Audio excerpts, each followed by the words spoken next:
दोपहर के ठीक 2 बज रहे थे। शीशे की दीवारों से घिरा हुआ शेखर कुमार का कैबिन उस वक्त किसी बंद मुट्ठी की तरह महसूस हो रहा था। बाहर धूप पूरी तेजी से चमक रही थी, मगर कैबिन के अंदर गुस्से की गर्मी कहीं ज्यादा थी। शेखर कुमार अपनी कुर्सी पर सीधा बैठा था। ऊंचा लंबा कद, चौड़ी काठी और कसरती शरीर, उसका सूट उसके व्यक्तित्व पर खूब जच रहा था। दोनों कोहनियां मेज पर टिकी हुई थीं, उंगलियां आपस में फंसी हुई, जबड़ा कसकर भींचा हुआ। गर्दन की नसें गुस्से से उभरी हुई थीं और माथे पर पड़ी गहरी सिलवटें उसके सब्र के आखिरी सिरे का संकेत दे रही थीं। मेज पर रखी घड़ी की हर टिक टिक उसके धैर्य को और चीर रही थी। कुछ पल इसी तनाव में गुजर गए कि कैबिन का दरवाजा हल्की सी आवाज के साथ खुला। राजीव साहब दबे कदमों अंदर आए। उनकी नजरें अपने आप झुक गईं। उन्हें पहले से अंदाजा था कि सामने बैठा इंसान किस हालात में है। शेखर कुमार ने सिर उठाया। उसकी आंखों में जलता हुआ गुस्सा साफ दिखाई दे रहा था। वह कुछ कहते उससे पहले ही शेखर कुमार तेज आवाज में बोला, कहाँ है मिस आहाना? मैं यहाँ बेकार बैठा हूँ जो अभी तक वो नहीं आई। यह ऑफिस है या मजाक चल रहा है? उन्हें वक्त का बिल्कुल भी एहसास नहीं है। मुझे मीटिंग के लिए 1 बजे निकलना था और वो मैडम अभी तक नहीं पहुंची। इस तरह काम होता है क्या? मैंने आपको पहले ही कहा था कि मिस आहाना को बोल दें कि इस मीटिंग में वो मेरे साथ जाएंगी, लेकिन अब देख लीजिए मिस आहाना ने क्या तमाशा खड़ा कर दिया है। क्लाइंट परेशान हो रहा है। इस तरह मैं बिजनेस करूंगा?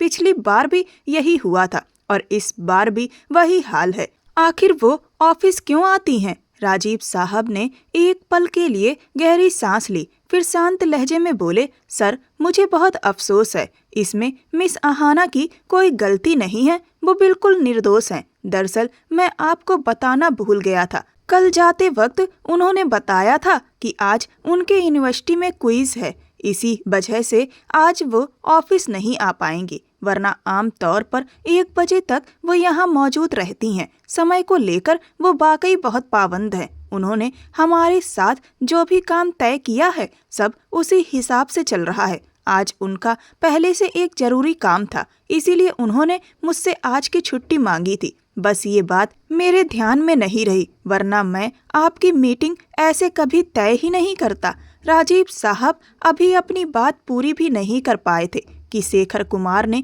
गुस्से में मेज पर जोर से मुक्का मार दिया। आवाज कैबिन की दीवारों से टकराकर लौट आई थी। तो क्या मुझे आभास हो जाना चाहिए था कि आज वो नहीं आएंगी? उसकी आवाज में तंज भी था और गुस्सा भी। एक बात बताइए, बॉस मैं हूँ या आप, जो वो हर सूचना आपको देकर जाती हैं? ना जाने क्यों राजीव साहब को उसके लहजे में जलन साफ महसूस हुई, मगर उन्होंने कुछ कहा नहीं। शेखर कुमार फिर बोल उठा, मैं यहाँ किस लिए बैठा हूँ? अगर सूचना मुझे देने के बजाय आपको दी जा रही है। राजीव साहब ने हैरानी से उसकी तरफ देखा। आज से पहले ऐसा कोई नियम नहीं था कि छुट्टी की सूचना सीधे बॉस को दी जाए, लेकिन इस वक्त वह चुप ही रहे, क्योंकि उन्हें अच्छी तरह पता था कि अगर उन्होंने कुछ भी कहा तो बिना वजह उनकी नौकरी पर आंच आ सकती है।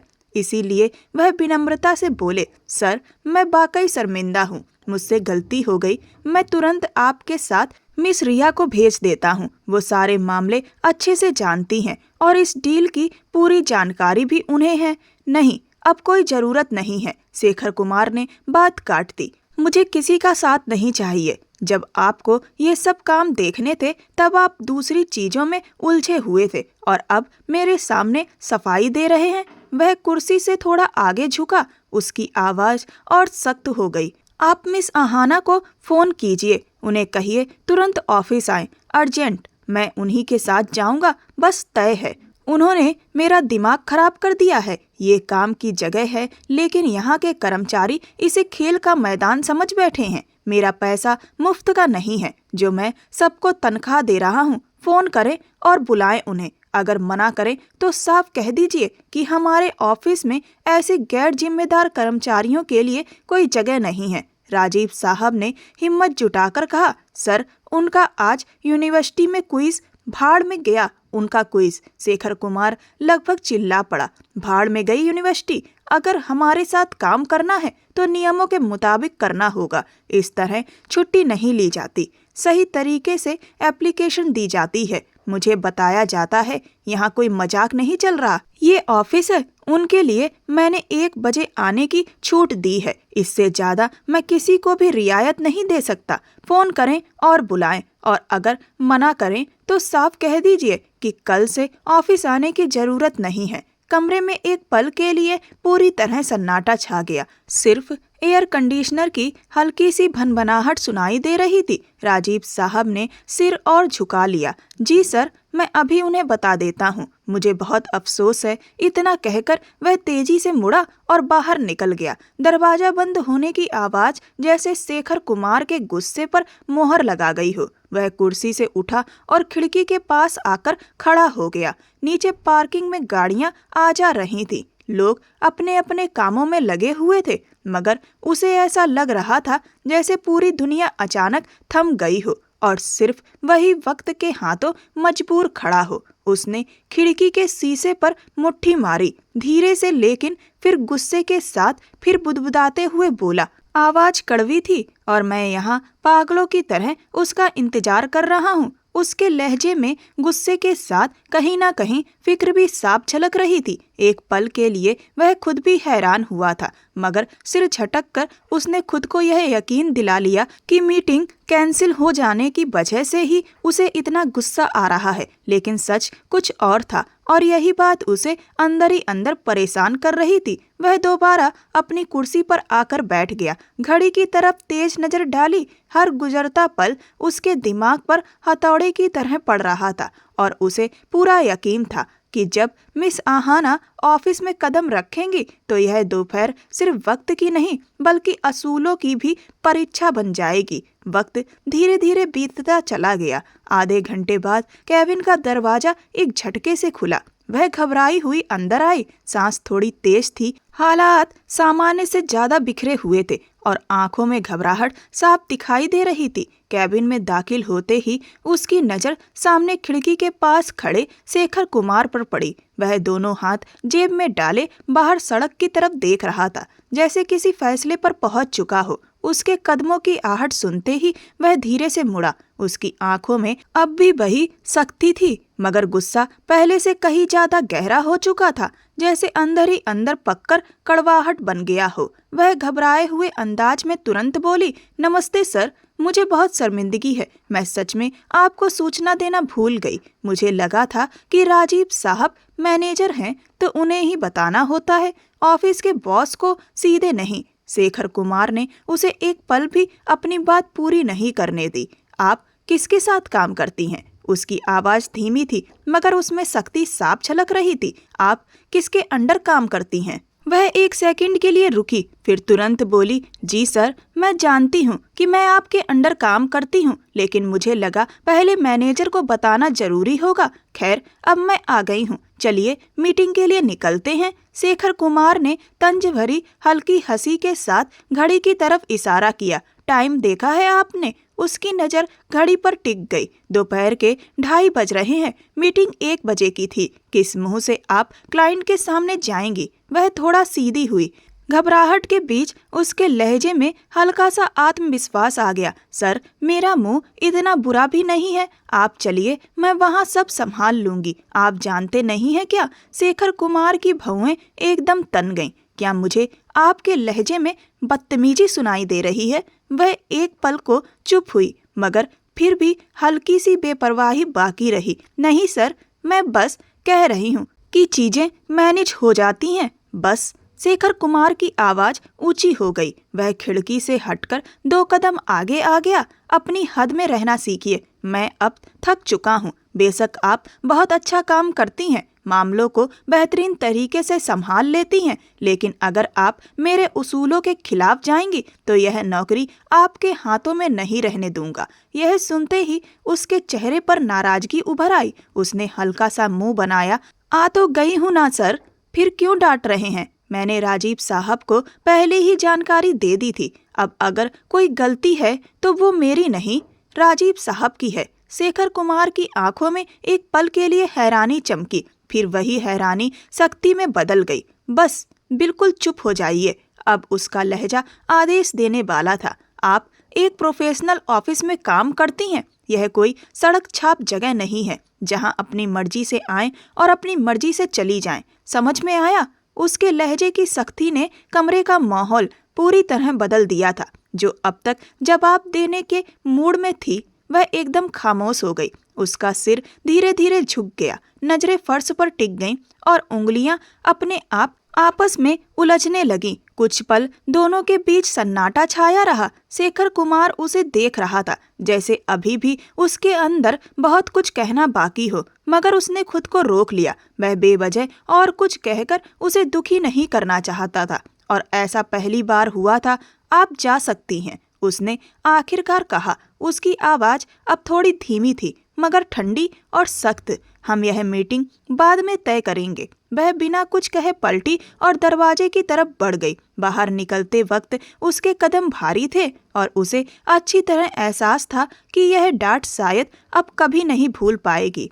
दरवाजा बंद हुआ तो शेखर कुमार ने गहरी सांस ली। गुस्सा अब भी था, मगर उसमें मायूसी घुल चुकी थी। एक ऐसी मायूसी जो अक्सर उसूलों और इंसानों के बीच खड़ी हो जाती है। वक्त धीरे धीरे बीतता गया। पूरा दिन सामान्य तरीके से खत्म हो गया। रात के अंधेरे में हवेली का बड़ा सा लोहे का दरवाजा खुला तो वह थकी हुई मगर तनाव से भरी हुई अंदर दाखिल हुई। लॉन की बत्तियां जल रही थीं, फिर भी हवेली की फिजा भारी लग रही थी, जैसे दीवारें भी किसी फैसले का इंतजार कर रही हों। वो कंधे से बैग उतार ही रही थी कि एक नौकरानी तेजी से उसकी तरफ आई। दीदी जी, बड़े साहब ने आपको ड्राइंग रूम में बुलाया है। उनका हुक्म है कि जैसे ही आप आएं आपको बता दिया जाए। वह चौंक गई। एक पल के लिए उसके कदम रुक गए। उसने अनायास घड़ी की तरफ देखा। रात के ठीक 10 बज रहे थे। दिल में हल्की सी बेचैनी हुई, मगर उसने खुद को संभाला और बिना कुछ कहे ड्राइंग रूम की तरफ बढ़ गई। अंदर दाखिल होते ही उसके कदम फिर ठिठक गए। पूरा घर जमा था। सोफे पर बैठे चाचा, ताऊ, सामने कुर्सी पर यशवंत साहब और एक तरफ सरला जी और रीता जी, दोनों चेहरे बनाए बैठी थी। कमरे में ऐसी खामोशी थी जैसे सब कुछ पहले ही तय हो चुका हो। वो धीरे से चुपचाप एक सोफे पर बैठ गई। यशवंत साहब ने घड़ी की तरफ देखते हुए सख्त लहजे में कहा, आपने वक्त देखा है? रात के 10 बज रहे हैं। हमारे घर की बेटियां तो अंधेरा होने से पहले घर लौट आती हैं, और आप अब आ रही हैं। वह तुरंत तड़प कर बोली, वो सब की सब पागल हैं जो खुद को रोबोट समझती हैं। मैं रोबोट नहीं हूँ। मैं अपनी जिंदगी अपनी मर्जी से जीना जानती हूँ। सरला जी ने फौरन बात संभाली। आवाज में तंज साफ था। हमारी बेटियां रोबोट नहीं, सलीकेदार और अच्छे खानदान की हैं। बड़ों की बात मानती हैं, तुम्हारी तरह नहीं जो आधी रात को घर के बाहर आवारागर्दी करती फिरती हो। खैर, इसमें पूरी गलती तुम्हारी भी नहीं है। तुम्हारी माँ भी ऐसी ही थी। यह जुमला उसके दिल में तीर की तरह लगा। वह सीधी होकर बैठ गई। आंखों में गुस्सा तैरने लगा। देखिए चाची, मैं आपकी बहुत इज्जत करती हूँ, लेकिन मेरी माँ पर मत जाइए। वो इस दुनिया में नहीं है। फिर भी आपको चैन नहीं है? यशवंत साहब ने कुर्सी पर हाथ मारा। आहाना, बदतमीजी मत करो, बैठ जाओ। वह तुरंत पलटी। दादाजी, बदतमीजी मैं नहीं कर रही, आपकी बहू कर रही है। आपने मुझे यहाँ जलील करने के लिए बुलाया है ना? नहीं। यशवंत साहब ने गहरी सांस ली। मैं तुमसे बात करना चाहता हूँ। पूरा परिवार तुमसे बात करना चाहता है। बैठ जाओ। वह मुंह बनाकर फिर से सोफे पर बैठ गई। यशवंत साहब ने थोड़े नरम लेकिन फैसले वाले लहजे में कहा, हमने तय किया है कि अब तुम्हारी शादी करेंगे। लड़का हम देख चुके हैं, बहुत अच्छे परिवार से है। तुम खुश रहोगी और हमें तुम्हारी तरफ से इनकार नहीं चाहिए। वह लगभग उछल पड़ी। आपको क्या हो गया है? आपने ये सोच भी कैसे लिया कि मैं शादी करूंगी? मेरी पढ़ाई अभी पूरी नहीं हुई है। मैं नौकरी करना चाहती हूँ। मुझे अपनी जिंदगी में बहुत कुछ करना है, और ऐसा भी नहीं है कि मैं आप लोगों के पैसों पर पल रही हूँ। पापा का भी इस हवेली के कारोबार में हिस्सा है, वही मुझे मिलता है। मैं आप लोगों पर कोई बोझ नहीं हूँ। यशवंत साहब ने उसे ध्यान से देखा। तुम हम पर बोझ नहीं हो, लेकिन एक जिम्मेदारी हो, एक ऐसी जिम्मेदारी जिसे मैं अपनी जिंदगी में पूरा करना चाहता हूँ। तुम्हारे चाचा, तुम्हारे ताऊ मुझे किसी पर भरोसा नहीं है तुम्हारे मामले में। क्या तुम्हें अपने दादाजी की बात समझ आ रही है? वह कड़वाहट भरी मुस्कान के साथ बोली। आप मुझे इमोशनल ब्लैकमेल नहीं कर सकते। मैं ब्लैकमेल नहीं कर रहा। यशवंत साहब की आवाज भर्रा गई। मैं बस ये बता रहा हूँ कि तुम मेरे लिए कितनी अहम हो। क्या मैं तुम्हारे लिए अहम नहीं हूँ? वह कुछ पल चुप रही, फिर धीरे से बोली, दादाजी ये कैसी बात हुई? अब इस तरह बोलकर मुझे मनाना चाहते हैं? तो तुम्हारी नज़र में हमारी कोई अहमियत नहीं है, उन्होंने कहा। क्या तुम हमारी बात मानोगी या नहीं? वह खामोश हो गई। कमरे में गहरी चुप्पी छा गई। कुछ पलों बाद उसने सिर उठाया। मैं किसी और को पसंद करती हूँ और अपनी मर्जी से शादी करूँगी। यशवंत साहब को जैसे यकीन ही नहीं हुआ। उन्होंने हैरानी से उसकी तरफ देखा। अच्छा, तो हमें मंजूर है। उससे मेरी मुलाकात करवाओ। हम अपनी जिंदगी में तुम्हें विदा करना चाहते हैं। ये हमारा फैसला है। वह चौंक गई, फिर खुद को संभालते हुए बोली, ठीक है, अगर मुमकिन हुआ तो मैं इसी रविवार आपकी मुलाकात करवा दूंगी। कल रात ही मिलवा दूंगी। लेकिन मैं विदा नहीं होना चाहती। अभी सिर्फ अपनी जिंदगी को जीना और समझना चाहती हूँ। यह कहकर वह बस खड़ी हुई और बिना किसी की तरफ देखे कमरे से बाहर निकल गई। पीछे ड्राइंग रूम में बैठे सब लोग खामोश रह गए और हवेली की दीवारों में एक और तूफान कैद हो गया। दोनों औरतें मुंह बनाते हुए उठ गईं, जबकि यशवंत साहब गहरी सोच में डूब गए। वक्त की रफ्तार न कभी थमी है और न कभी थमेगी। अगली दोपहर ऑफिस की कैंटीन दोपहर के शोर से भरी हुई थी। चम्मचों की खनक, कपों से उठती भाप, हंसी मजाक की आवाजें, सब कुछ सामान्य था। मगर एक कोने में रखी टेबल पर बैठे लोगों के बीच बातचीत कुछ ज्यादा ही गंभीर हो चुकी थी। वह कुर्सी पर आधी लेटी सी बैठी थी, एक टांग दूसरी पर चढ़ाए। सामने 4 लड़के थे जो कॉफी और सैंडविच के बीच उसकी बातों का सामना कर रहे थे। वह सामने बैठे लड़कों को ध्यान से देखते हुए बोली, अच्छा, तो फिर तुम्हारा बैकग्राउंड क्या है? देखने में तो ठीक ठाक हो, पढ़ाई भी अच्छी है, पोस्ट भी ठीक है, मगर पीछे का कोई बैकग्राउंड तो होगा ना? लड़का हल्का सा मुस्कुराया, जैसे पहले ही ऐसे सवाल का अंदाजा हो। यार, बैकग्राउंड बहुत सिंपल है। मम्मी हाउसवाइफ हैं, पापा अभी जॉब में नहीं है, उम्र भी हो गई है, बहन की शादी हो चुकी है, छोटा सा अपना घर है बस।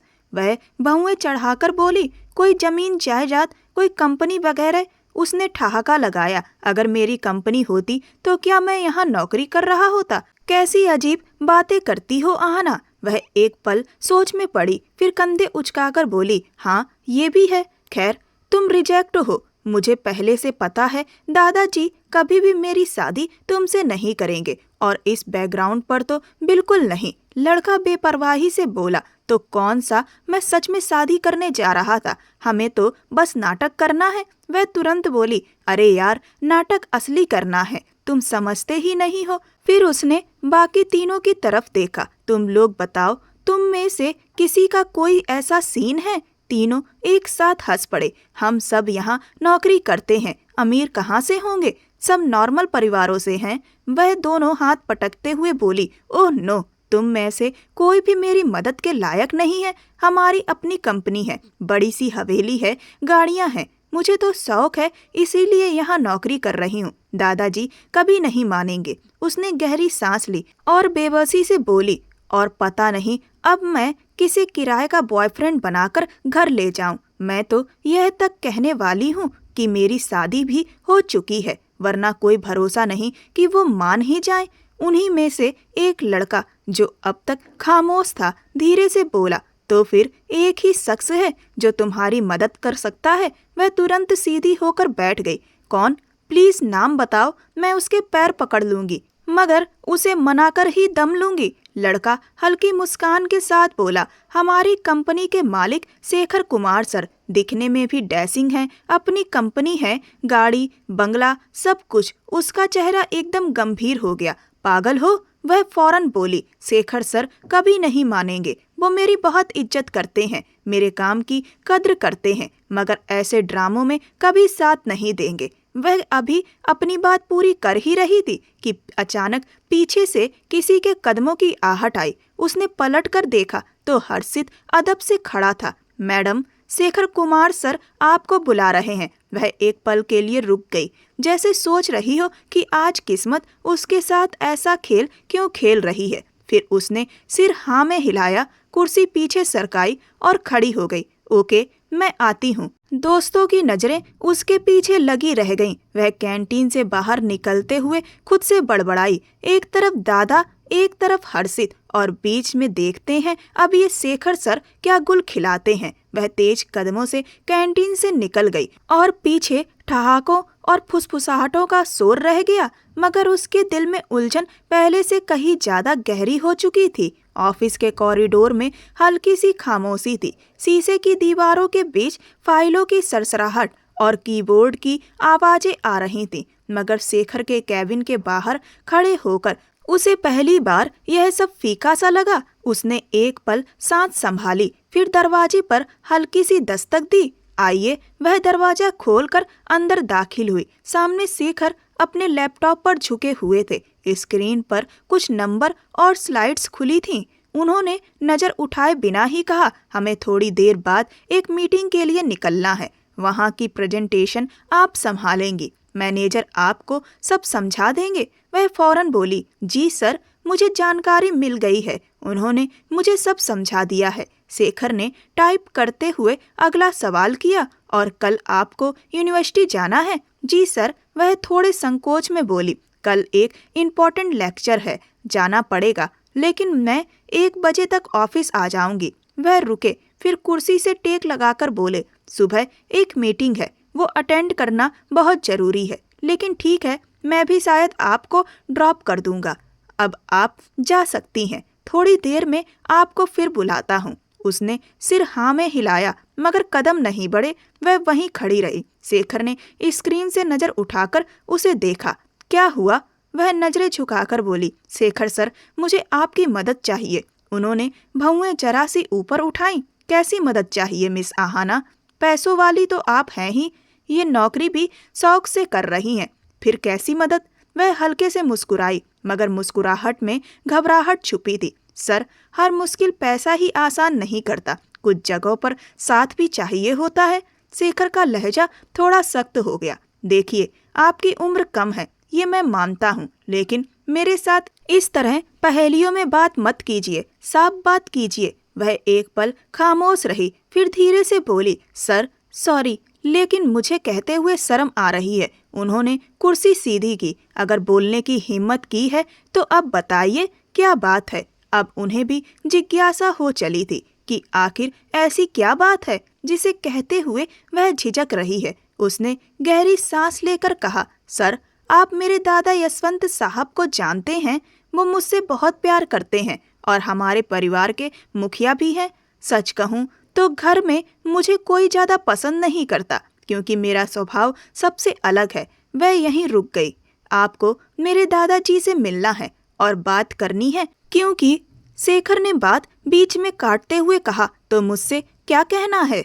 वो फौरन बोली, जैसे सारी झिझक टूट गई हो। हमें एक कपल की तरह जाना है। उनके सामने हम यही बताएंगे कि हम दोनों एक दूसरे से बहुत प्यार करते हैं, इसीलिए हमने कोर्ट मैरिज की है। हम एक दूसरे के बिना नहीं रह सकते। अभी आप विदाई नहीं चाहते, क्योंकि मैं पढ़ाई कर रही हूँ। जब तक मेरी पढ़ाई पूरी नहीं हो जाती, आप विदाई नहीं करवाएंगे। वो एक लम्हे को खामोश रहा, फिर आहाना से बोला, मिस आहाना, मुझे आपसे कुछ कहना है। वो फौरन मुस्कुरा दी। जी सर, आप एक नहीं 100 बातें करें। आज आपने मेरी जो मदद की है, मैं जिंदगी भर नहीं भूल सकती। उसने जरा सा गला साफ किया। बात यह है कि मुझे भी भविष्य में आपसे एक मदद चाहिए होगी, और मैं उम्मीद करता हूँ कि आप मेरी मदद करेंगी। वो बेइख्तियार भावुक हो गई। आपके लिए तो मैं जान दे दूंगी सर। आप 100 बार मदद मांगिए, मैं हाजिर हूँ। आप मेरी इतनी बड़ी मदद कर रहे हैं,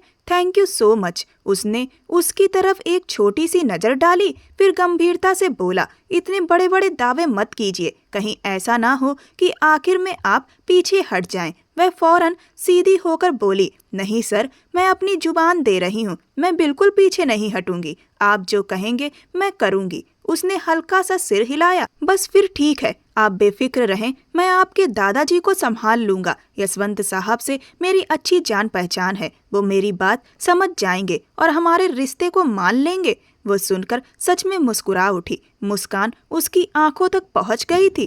thank you so much sir, मैं बता नहीं सकती मैं कितनी खुश हूँ। माँ पापा के बाद अगर कोई है तो वो मेरे दादाजी हैं। उसने जरा रुककर कहा। आवाज में कड़वाहट आ गई। चाचा ताऊ बस मुझे इस घर से निकाल देना चाहते हैं। मुझे उस हवेली से कोई लेना देना नहीं, न पैसा चाहिए न जायदाद। वो मीटिंग से लौट रहे थे। गाड़ी एक सिग्नल पर रुकी। लाल बत्ती की रोशनी उसके चेहरे पर पड़ी। उसकी आंखों में नमी साफ दिख रही थी। मैं बस अपनी पढ़ाई पूरी करना चाहती हूँ, वो धीरे धीरे बोली। कुछ बनना चाहती हूँ, इतनी जल्दी शादी करके अपनी जिंदगी खराब नहीं करना चाहती। वो खामोशी से सुनता रहा। दादाजी को सब मिलकर भावुक कर रहे हैं। उसने बात आगे बढ़ाई और वो यह बात समझ ही नहीं पा रहे। सिग्नल हरा हुआ तो गाड़ी दोबारा चल पड़ी। उसने मजबूत लहजे में कहा, ठीक है, सब मैं संभाल लूंगा, आप बस वही कहना जो हमने तय किया है। उसने गहरी सांस ली, जैसे दिल का बोझ थोड़ा हल्का हो गया हो। आप वाकई बहुत अच्छे इंसान हैं सर। वो मुस्कुराया नहीं, मगर आवाज में नरमी आ गई। अभी हमें बस एक कामयाब ड्रामा करना है। वो हंस दी। पहली बार बेफिक्री से गाड़ी रात के सन्नाटे को चीरती हुई आगे बढ़ती रही और दोनों जानते थे कि यह सिर्फ एक रात का मामला नहीं, बल्कि एक ऐसे मोड़ की शुरुआत है जहां से लौटना आसान नहीं होता। एक लंबा सफर तय करके वो दोनों सीधे हवेली पहुंचे थे। गाड़ी एक झटके से पोर्च में रुकी थी। वो बिना रुके सीधे ड्राइंग रूम की तरफ बढ़ गई थी। ड्राइंग रूम में अजीब सी खामोशी छाई थी।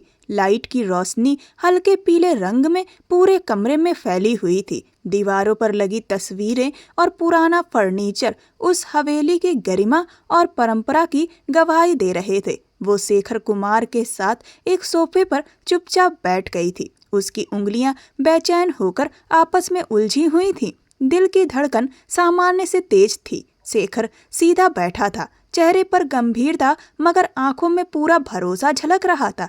उसके हर अंदाज से लगता था जैसे यह सब उसके लिए आम बात हो, लेकिन बराबर में बैठी लड़की की हालत बिल्कुल अलग थी। उसे समझ नहीं आ रहा था कि वह यह सब कैसे संभालेगी।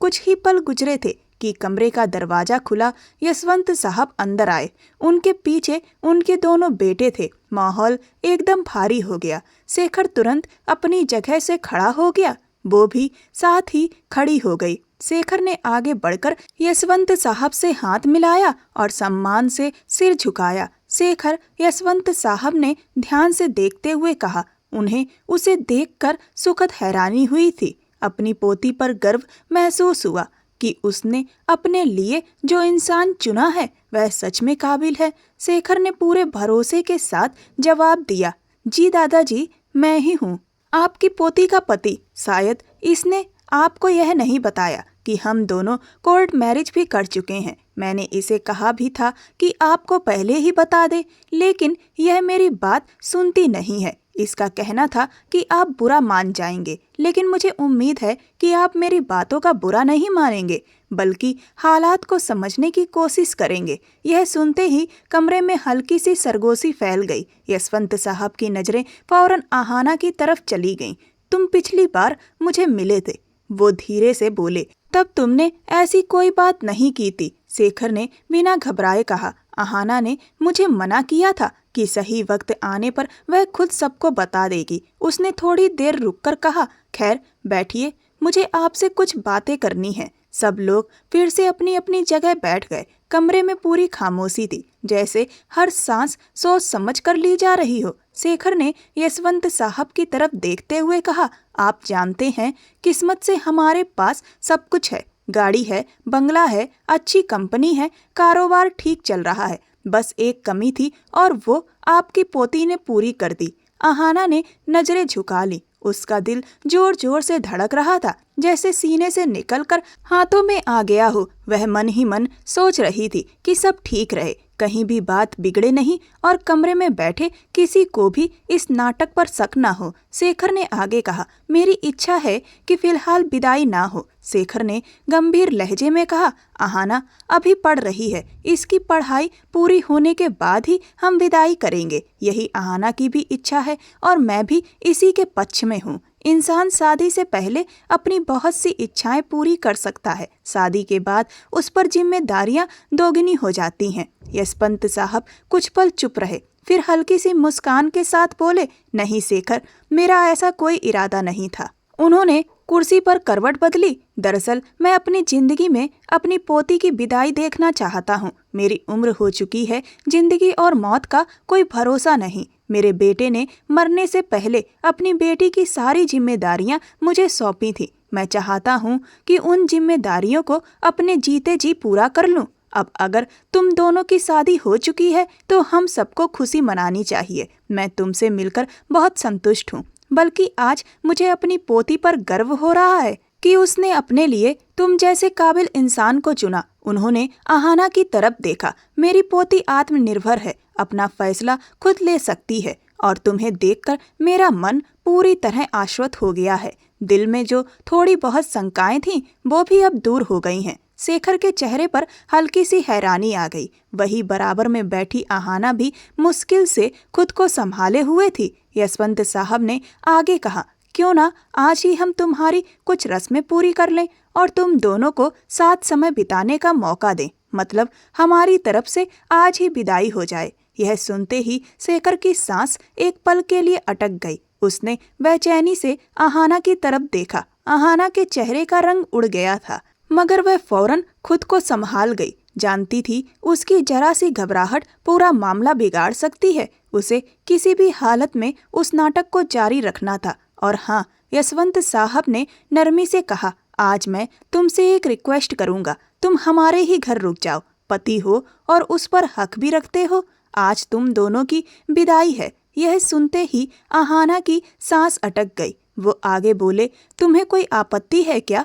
अगर पति को कोई आपत्ति हो तो नहीं होनी चाहिए। शेखर कुछ कहता उससे पहले ही अहाना बोल पड़ी, जी दादाजी, जैसा आपको ठीक लगे, बल्कि यह तो और भी अच्छा होगा। उसने जानबूझकर बात पूरी की थी, क्योंकि वह जानती थी कि अब अगर वह चुप रही तो सब बिगड़ सकता है। अगर इस वक्त कोई उल्टी सीधी बात हो गई तो पूरा खेल खत्म हो जाएगा। बोलते हुए उसकी अपनी जुबान थोड़ी लड़खड़ा गई थी, मगर उसने खुद को संभाल लिया। यशवंत साहब ने अपनी बहुओं की तरफ देखा और आदेश दिया, जाओ विदाई की तैयारी करो। आज हम अपनी पोती को विदा करेंगे। आज हम अपने फर्ज से मुक्त हो जाएंगे। शादी धूमधाम से हो या सादगी से, शादी का सबसे अहम हिस्सा एक दूसरे को जीवन साथी स्वीकारना होता है, जो ये दोनों कर चुके हैं। तो अब इसमें शर्म कैसी? कमरे में अचानक हलचल मच गई। बहुएं उठ खड़ी हुईं। धीमी धीमी बातें शुरू हो गईं। अहाना वहीं खड़ी रह गई। दिल जोर जोर से धड़क रहा था। शेखर ने एक पल के लिए उसकी तरफ देखा, आंखों ही आंखों में जैसे कह रहा हो, अब यह खेल सच में शुरू हो चुका है। अब इसे तुम्हें ही संभालना होगा। यशवंत साहब के आदेश के मुताबिक थोड़ी ही देर में सारी रस्में पूरी कर ली गईं। दोनों को अहाना के कमरे की तरफ भेज दिया गया। कमरे का दरवाजा बंद होते ही माहौल एकदम बदल गया। बाहर ड्राइंग रूम की हलचल, कदमों की आवाजें और फुसफुसाहट सब पीछे छूट गई। अंदर हल्की रोशनी थी, पर्दे आधे खुले थे। बाहर लॉन की लाइट्स की हल्की चमक शीशों पर पड़ रही थी। कमरा बड़ा था, मगर उस वक्त उसे बहुत तंग महसूस हो रहा था। दोनों एक साथ कमरे में दाखिल हुए थे। शेखर कुछ कहने ही वाला था कि अचानक अहाना तेजी से 4 कदम पीछे हट गई। उसकी सांस तेज हो गई थी, आंखों में डर साफ झलक रहा था। उसने दोनों हाथ आगे कर लिए, जैसे खुद को बचा रही हो। उसे देखते हुए बोली, खबरदार मेरे पास आए। उसकी आवाज कांप रही थी। मैं शोर मचा दूंगी, नीचे जाकर सबको सच बता दूंगी। आप मेरे साथ कुछ भी नहीं करेंगे। उसके दिमाग में दादाजी की बात घूम रही थी कि आज तुम दोनों की सुहाग रात है। शेखर एक पल के लिए सन्न रह गया, फिर उसके चेहरे पर हैरानी के साथ झुलझुलाहट भी आ गई। पागल हो गई हो क्या? वह बेइख्तियार बोल पड़ा। यह कैसा बर्ताव है? अक्ल है या नहीं?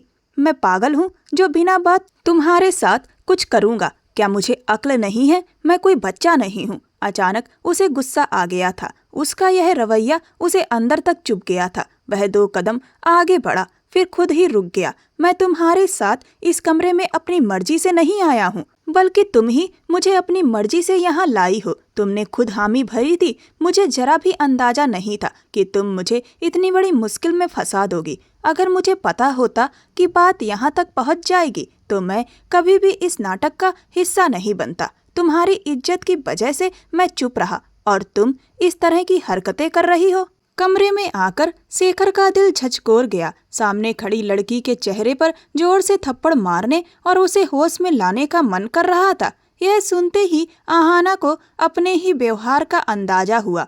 आहाना की आंखों में डर की जगह शर्मिंदगी ने ले ली। वह फौरन होश में आई और सर झुका लिया। Sir, I am so sorry. उसकी आवाज अब मध्यम थी। मैं डर गई थी। मुझे लगा आप शायद वाकई मेरे करीब आ जाएंगे। शेखर ने गहरी सांस ली, जैसे खुद को शांत कर रहा हो। इतनी अकल है मुझ में, उसने धीरे और नर्म लहजे में कहा। किसी की मजबूरी का फायदा इस तरह मैं नहीं उठा सकता और उठाने की सोचता भी नहीं हूँ। वह पलंग के पास पड़ी कुर्सी पर बैठ गया। खैर, अब मुझे तुमसे बात करनी है।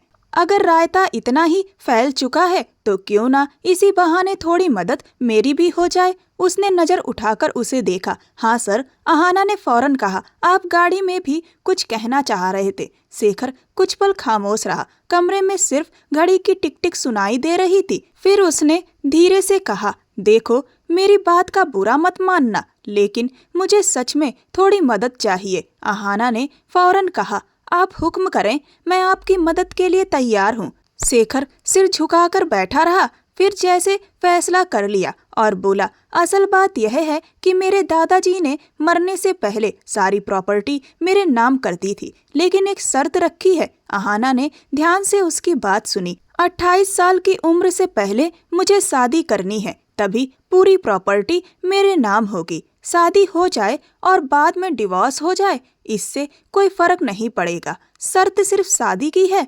अगर ऐसा ना हुआ तो सारी प्रॉपर्टी ट्रस्ट में चली जाएगी। और अब जितना रायता फैल चुका है उसके हिसाब से अगर हम कल कोर्ट में शादी कर लें तो कोई गलत बात नहीं होगी। कमरे में खामोशी छा गई। आहाना कुछ पल कुछ नहीं बोली। उसके चेहरे पर उलझन, हैरत और सोच एक साथ झलक रही थी। मुझे कुछ समझ नहीं आ रहा, उसने धीरे धीरे कहा। शेखर सर, ये बैठे बिठाए इतनी मुश्किल कैसे आ गई? उसने गहरी सांस ली। लेकिन आप ठीक बोल रहे हैं, अब यह करना जरूरी लग रहा है। उसने नजर उठाकर उसे देखा। मैं तैयार हूँ, उसने मजबूत लहजे में कहा, आपकी मदद के लिए। शेखर ने उसे ध्यान से देखा, जैसे उस जवाब का वजन तौल रहा हो। फिर उसने हल्का सा सिर हिलाया। ठीक है, वह बोला, तो फिर हम कल इस मामले को खत्म कर देते हैं। वह पलंग के किनारे आकर बैठ गई थी। दिल अब भी तेज धड़क रहा था, मगर डर की जगह अब एक अजीब सी गंभीरता ने ले ली थी। दोनों जानते थे कि यह फैसला सिर्फ एक हल नहीं, बल्कि एक नए तूफान की शुरुआत है। अगला दिन ऑफिस की इमारत हमेशा की तरह शांत थी, मगर आज उसकी खामोशी में एक अजीब सा बोझ शामिल था। शीशे की दीवारों से छनकर आती सुबह की रोशनी शेखर के कैबिन में फैल रही थी। बड़े से कैबिन में लकड़ी की मेज, सामने रखी फाइलों के ढेर और दीवार पर लगी कंपनी का लोगो, सब कुछ अपनी जगह मौजूद था, मगर माहौल सामान्य नहीं था। वह सोफे पर बैठी हुई थी। कल के मुकाबले आज सब कुछ बहुत तेजी से हो गया था। सुबह दादाजी ने उसे चुपचाप विदा कर दिया था। ना ज्यादा शोर, ना कोई रस्मों वाला हंगामा, बस कुछ शब्द, कुछ आशीर्वाद और एक भरा हुआ दिल। उसके बाद वे दोनों सीधे यहाँ आ गए थे। घर जाने का सवाल ही नहीं उठा। शायद यही बेहतर था। कम से कम दिल को संभलने का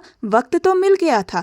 बगल वाले सोफे पर वकील जी बैठे थे। सफेद बाल, हाथ में रजिस्टर और कलम, चेहरे पर पेशेवर गंभीरता, जैसे यह सब उनके लिए रोज का काम हो। मगर इस कमरे में बैठे दो लोगों के लिए यह पल बिल्कुल साधारण नहीं था। शेखर अपनी कुर्सी पर उसके सामने बैठा था। उसका अंदाज संभला हुआ था, मगर आंखों में अजीब सा ठहराव था। वह बार बार नजरें चुराकर खिड़की की तरफ देखता, फिर वापस उसकी तरफ, जैसे उस पल को समझने की कोशिश कर रहा हो। वकील जी ने हल्का सा गला साफ किया और रजिस्टर खोलते हुए बोले, गवाह आने वाले हैं। फिर रजिस्टर मैरिज की प्रक्रिया शुरू करते हैं। कुछ देर में गवाह आ गए। वो अनजान लोग थे, वकील साहब के जानने वाले। आहाना उसका दिल जोर से धड़क उठा। अपने नाम को इस तरह सुनना उसे कुछ ज्यादा ही भारी लग रहा था।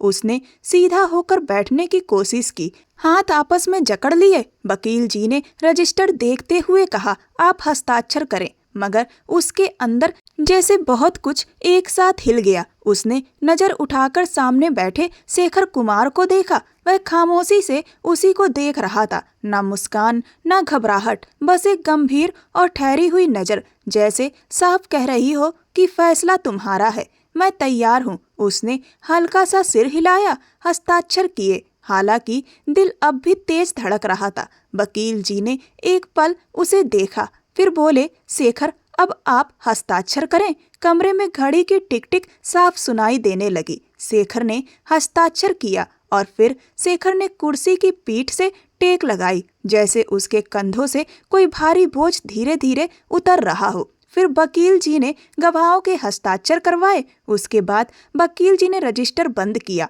कमरे में एक अजीब सी खामोशी छा गई। ना कोई मेहमान, ना कोई बधाई, बस दो लोग, एक फैसला और एक नया रिश्ता, जो कागजों पर तो पूरा हो चुका था मगर दिलों में अभी अपनी जगह बना रहा था। शेखर ने धीरे से उसकी तरफ देखा। शादी हो गई है, उसने धीमी आवाज में कहा। उसने सिर हिला दिया, हाँ हो गई है। और इसी एक वाक्य के साथ ऑफिस का वह कमरा एक कानूनी प्रक्रिया की जगह अब एक नई जिम्मेदारी का गवाह बन चुका था। पूरा एक दिन सामान्य तरीके से गुजर गया। रात का वक्त ऑफिस की इमारत पर उतर आया था। फ्लोर पर फैली रोशनी मध्यम हो चुकी थी। ज्यादातर कैबिन बंद थे। कहीं कहीं कंप्यूटर स्क्रीन की नीली रोशनी बाकी थी। उसने अपने दुपट्टे को ठीक किया, गहरी सांस ली और हल्की सी दस्तक देकर उसके कैबिन में दाखिल हुई। वह अपनी कुर्सी पर बैठा था। लैपटॉप स्क्रीन पर नजरें टिकी थीं। एक हाथ माउस पर, दूसरा फाइल के कोने पर रखा हुआ। टाई ढीली हो चुकी थी। कोट कुर्सी की पीठ पर टंगा था। उसने सिर उठाकर उसकी तरफ देखा। लम्हा भर को वह झिझकी, फिर खुद को संभाल लिया। आ जाओ, उसने संक्षेप में कहा और दोबारा स्क्रीन की तरफ ध्यान लगा लिया। वह कुछ कदम आगे बढ़ी, फिर रुक गई। आवाज में हल्की सी झिझक थी। अब क्या करना है? मैं कहाँ जाऊंगी? आपके साथ, आपके घर या हवेली? उसने कुर्सी पर थोड़ा पीछे होकर टेक लगाई, घड़ी पर नजर डाली। 10 मिनट रुक जाओ, यह काम खत्म कर लूं, फिर बात करते हैं। उसने खामोशी से सिर हिला दिया और सामने रखी कुर्सी पर एक तरफ होकर बैठ गई। कैबिन में घड़ी की सुइयां चलती रहीं। कीबोर्ड की हल्की हल्की आवाज आती रही। वह कभी उसकी तरफ देखती, कभी फर्श पर नजरें जमा लेती। दिल में सवालों का सैलाब था मगर जुबान बंद थी। करीब 10 मिनट बाद उसने लैपटॉप बंद किया, फाइल एक तरफ रखी और उसे ध्यान से देखा। हाँ, अब बोलो, क्या करना है? वह सीधी होकर बैठी। मैं क्या बोलूं? आप बताइए। अब हम किस मोड़ पर चलें जिससे मेरी भी मदद हो जाए और आपकी भी? वह कुछ पल खामोश रहा, जैसे शब्द उलझ गए हों। फिर धीरे से बोला, फिलहाल तुम्हारी हवेली नहीं जा सकते। तुम्हारे दादाजी तुम्हें सुबह विदा कर चुके हैं। उनके हिसाब से तुम इस वक्त मेरे घर में हो, इसीलिए अभी हम मेरे बंगले पर चलेंगे। और भरोसा रखो, तुम्हें मेरी तरफ से कोई परेशानी नहीं होगी। उसने होंठ भींच लिए। मेरा सामान तो हवेली में ही है, कल मुझे लाना होगा। उसके लहजे में तुरंत भरोसा आ गया। उसकी चिंता मत करो, तुम्हारा सारा सामान मेरे घर पहुंच चुका है। मेरा ड्राइवर जा चुका था। तुम्हारे दादाजी ने खुद तुम्हारा सामान भिजवा दिया है। वह चौंक गई, आंखों में सवाल उभर आए। आपकी क्या यशवंत साहब से कोई बातचीत चल रही है? जितनी सहजता से आप दोनों मिले थे, फिर अचानक आपको मेरे कमरे में भी भेज दिया गया। आधी रात को आप मेरे घर से चले भी गए और किसी को कुछ पता तक नहीं चला। मुझे यह सब ठीक नहीं लग रहा। उसने शक भरी नजरों से अपने पति को देखा। यह कहते हुए उसकी आवाज में हल्की सी कपकपी थी, मगर नजरें सीधी थीं। वह एक पल के लिए घबरा गया। कुर्सी पर पहलू बदला और उंगली से मेज पर हल्की सी चोट की। नहीं, ऐसी कोई बात नहीं है, तुम्हें शायद गलतफहमी हो रही है। उसने उसकी आंखों में देखा, जैसे सच तलाश रही हो। गलतफहमी, उसने धीरे से कहा, मगर सवाल पूरा नहीं कर सकी। वह फौरन खड़ा हो गया, बात खत्म करने के अंदाज में। खैर चलो, देर हो रही है, यह कहकर वह केबिन से बाहर निकल गया। उसके कदमों की आवाज कॉरिडोर में गूंजती हुई दूर होती चली गई। वह अपनी जगह बैठी रह गई। कुछ पल ऐसे ही बीते, फिर धीरे धीरे उठी और दरवाजे की तरफ बढ़ी। केबिन से निकलते वक्त उसने उसकी पीठ देखी, सीधी, मजबूत, मगर उस रात कुछ ज्यादा ही रहस्यमय। उसके दिल में एक अनजानी सी खटकन जगह बना गई थी। उसे साफ महसूस हो रहा था कि बात सिर्फ उतनी नहीं है जितनी उसे बताई जा रही है, और यही एहसास उस खामोश रात में उसके साथ बाहर निकल आया। रात की शांति बंगले के बड़े कमरे में फैली हुई थी। बाहर हल्की हवा चल रही थी, पर्दे धीरे धीरे हिल रहे थे और बाग की लाइटों की नरम रोशनी शीशों से अंदर आ रही थी। वह कमरे में दाखिल हुई, कदम बहुत संभल कर रख रही थी। दिल तेज धड़क रहा था। शेखर अपनी कुर्सी पर बैठा था। मेज पर लैपटॉप और कुछ फाइलें रखी थीं, मगर उसकी नजरें कहीं दूर टिक गई थीं। वह कुछ पल के लिए कमरे को देखती रही, फिर बोली, आपका कमरा बहुत खूबसूरत है, लेकिन हम दोनों एक साथ तो नहीं रहेंगे ना? आप दूसरे कमरे में रहेंगे ना? शेखर ने कुछ नहीं कहा, बस धीरे से सिर हिला दिया। लेकिन फिर वह अचानक उसके करीब आ गया। वह चौंक कर पीछे हटी, मगर उसने उसके हाथ थाम लिए। मैं तुमसे कुछ कहना चाहता हूँ। उसने हैरानी से उसे देखा, शब्द जैसे गले में अटक गए थे। वह इसी वजह से सोफे पर बैठ गया और दोनों के बीच खामोशी छा गई। कुछ पल हवा के नरम झोंकों के साथ कमरे में घुल गए। सिर्फ घड़ी की टिक टिक और दूर से आती गाड़ियों की हल्की आवाज सुनाई दे रही थी। फिर शेखर ने धीरे से कहा, तुम्हारे दादाजी ने कहा था कि सच्चाई छुपानी है, लेकिन मैं तुमसे झूठ नहीं बोल सकता। यह शादी तुम्हारी पूरी मर्जी से नहीं हुई। यह सब तुम्हारे दादाजी की योजना का हिस्सा था। उसकी आंखों में झिझक, डर और सच्चाई एक साथ झलक रहे थे। वह खामोशी से सुनती रही। शेखर ने आगे कहा, जब हमारी पहली मुलाकात हुई थी, उसी वक्त तुम्हारे दादाजी ने मुझसे तुम्हारे रिश्ते की बात की थी। उस समय मुझे लगा था कि तुम बहुत नादान हो, नासमझ सी, चंचल, और जितना मैं गंभीर स्वभाव का हूँ वैसी तुम नहीं हो। लेकिन जब मैंने तुम्हारे साथ काम किया तो धीरे धीरे मुझे तुम्हारी आदत हो गई। तुम अच्छी लगने लगी, इतनी अच्छी कि मुझे तुमसे प्यार हो गया। उसने सिर झुका लिया और आंखों में शर्मिंदगी साफ झलक रही थी। मैं खुद तुम्हारे दादाजी के पास गया था तुम्हारे लिए हाथ मांगने। तब उन्होंने कहा था कि मैं अपनी पोती से पूछूंगा, लेकिन जब उन्होंने तुमसे पूछा तो तुमने किसी को पसंद करने की बात कही। उस वक्त मैं बहुत डर गया था, लेकिन फिर तुम मेरे पास आई मदद के लिए। तब मुझे पता चला तुम्हारी जिंदगी में कोई नहीं है। तुम खुद किसी ऐसे इंसान को ढूंढ रही हो जो तुम्हारी मदद कर सके। तब मुझे सुकून मिला। अभी शादी का फैसला तुम्हारे दादाजी का ही था। उस रात तुम्हें मेरे कमरे में भेजना, फिर आधी रात को मुझे वहां से निकलवाना, यह सब भी उन्हीं की योजना थी। मुझे शर्मिंदगी है, शायद तुम्हें बुरा लग रहा हो, लेकिन यह सब एक प्लान का हिस्सा था जिसमें तुम भी कहीं ना कहीं शामिल हो गई थी, और हम सब भी, वरना कोई भी इंसान इतनी आसानी से शादी नहीं करता। वह खामोश रही, नजरें झुकी हुई थी। कुछ पल बाद उसने धीरे से कहा, मुझे कहीं ना कहीं अंदाजा हो गया था जब आप आधी रात को मेरे कमरे से निकले थे और इतनी आसानी से हवेली से चले गए थे। सुबह आप फिर आ गए। यह सब बिना किसी की मदद के नहीं हो सकता था। मुझे थोड़ा वक्त चाहिए। मैं खुद भी मानसिक रूप से अभी इसके लिए तैयार नहीं हूँ। बेहतर होगा कि आप किसी और कमरे में चले जाएं। शेखर ने धीरे से सिर हिला दिया, जैसे उसकी बात पूरी तरह समझ गया हो। फिर बिना कुछ कहे उठा और कमरे से बाहर चला गया।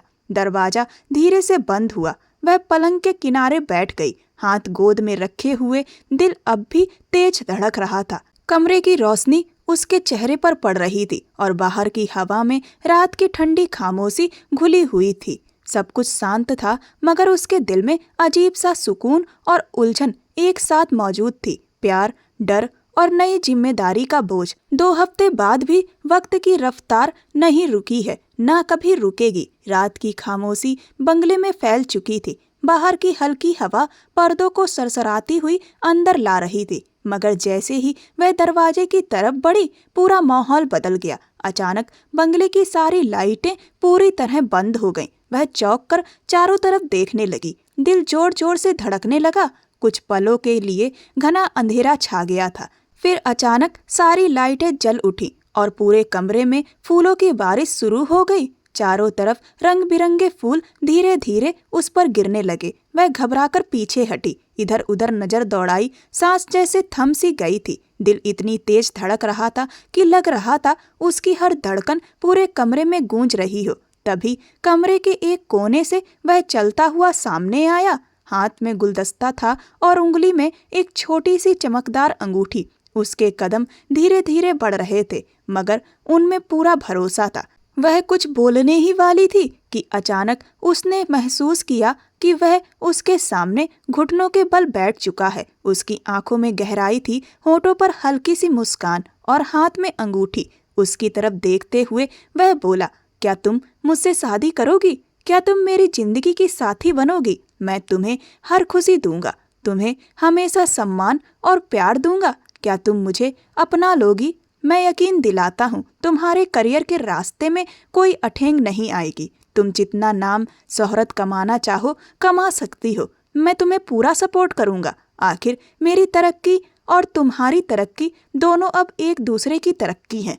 उसकी आंखों में आंसू भर आए थे। दिल में सुकून और डर एक साथ उतर आया था। उसने कभी सोचा भी नहीं था कि जिंदगी इतनी अचानक बदल जाएगी, और जो इंसान कभी बिल्कुल अजनबी था आज इतनी सच्ची मोहब्बत के साथ उसके सामने होगा। वह बिना सोचे समझे सिर हिलाकर बोली, हाँ मैं तैयार हूँ। शेखर खड़ा हुआ और उसे अपने गले से लगा लिया।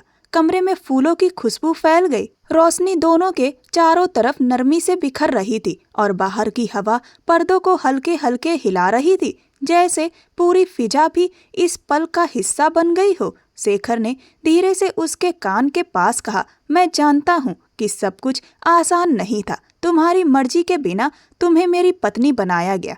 तुम्हें बहुत कुछ सहना पड़ा, लेकिन मैं तुमसे बहुत प्यार करता हूँ, इतना कि शब्दों में बयान नहीं कर सकता। मेरी हर गलती को माफ कर दो। वह उसके कंधे से सिर लगाकर बोली, आपकी हर गलती तो उसी रात माफ हो गई थी जब आपने शादी के बाद मुझे सारी सच्चाई बता दी थी। आपने मुझसे कुछ भी नहीं छुपाया। आप नहीं जानते मैं भी आपसे प्यार करने लगी थी। बस मुझे थोड़ा वक्त चाहिए था खुद को संभालने के लिए, और आज वह वक्त पूरा हो गया है। मैं आपकी पत्नी बनने के लिए तैयार हूँ। मुझे भी आपसे मोहब्बत है। शेखर ने नरम नजरों से उसे देखा, फिर भरे हुए जज्बातों के साथ उसे कसकर गले से लगा लिया। फूलों की बारिश अब भी उन पर हो रही थी। रोशनी की चमक उनके बीच प्यार के रंग बिखेर रही थी। वे कुछ देर तक बस यूं ही एक दूसरे के करीब खड़े रहे। शब्द कम थे, मगर दिल सब कुछ कह रहे थे। हर सांस, हर पल और हर धड़कन में प्यार की सच्चाई झलक रही थी। उसे महसूस हो रहा था कि जिंदगी के सारे डर, सारी उलझने और सारी मुश्किलें उसी पल में घुलकर खत्म हो गई हैं। अहाना ने धूमधाम से शादी करने की इच्छा जाहिर की। 1 हफ्ते में ही दोनों की शादी पूरे धूमधाम से हुई। शेखर के परिवार और अहाना के परिवार वाले भी इस शादी में शामिल हुए। अहाना के दादाजी बहुत खुश थे अपनी पोती को खुश देखकर। ऑफिस के कलीग भी आए थे। अहाना के दोस्त उसे छेड़ रहे थे, बोले, नाटक में तुमने तो बाजी मार ली, हमें कुछ पता ही नहीं चला। चारों तरफ खुशियों का शोर था। फंक्शन खत्म हुआ तो खुशी खुशी शरद और अहाना अपने कमरे की तरफ बढ़े। कमरे में अंदर आते ही वो शेखर के पास आई। शेखर ने धीरे से उसका सिर अपने कंधे से टिकाते हुए कहा, तुम मेरी हो और मैं तुम्हारा हूँ। अब यही सच्चाई है, बाकी सब बेकार था। वह सिर हिलाकर उसके और पास आते हुए बोली, हाँ यही सब कुछ सच है और आज से मैं हमेशा तुम्हारे साथ रहूंगी। रात की खामोशी, फूलों की खुशबू, रोशनी की नरम चमक और उनके बीच पनपता प्यार उस पल को एक पूरा और सुकून भरा एहसास दे रहा था, जहां सुकून, प्यार और शांति तीनों एक साथ मौजूद थे। दोस्तों, किस्मत में मोहब्बत अगर लिखी होती है तो वो मिल ही जाती है। आपको ये कहानी कैसी लगी मुझे कमेंट सेक्शन में कमेंट करके जरूर बताएं। यह कहानी पूर्णतः काल्पनिक है। इसमें दिखाई गई सभी घटनाएं केवल कहानी को समझने के लिए काल्पनिक तौर पर दिखाई गई हैं। इसका किसी भी व्यक्ति या घटना से कोई भी संबंध नहीं है। इन कहानियों का उद्देश्य केवल मनोरंजन प्रदान करना नहीं बल्कि सामाजिक शिक्षा देना भी है। ऐसी और भी रोमांचक कहानियों को सुनने के लिए मेरे चैनल को सब्सक्राइब कर वीडियो को लाइक करें और वीडियो को ज़्यादा से ज़्यादा शेयर करें। धन्यवाद।